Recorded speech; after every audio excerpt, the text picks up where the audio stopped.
und versammelt euch hier in der Mitte des Platzes.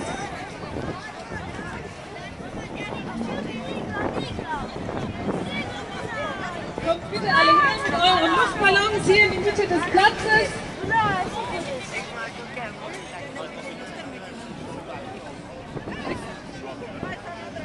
Ja, wir werden jetzt von hier gemeinsam auf einen Countdown die Frauen der Welt grüßen anlässlich des 8. Märzes und anlässlich der internationalen Konferenz der Frauen, der Basisfrauen weltweit in Venezuela. Und zwar haben wir dafür auch ein Motto.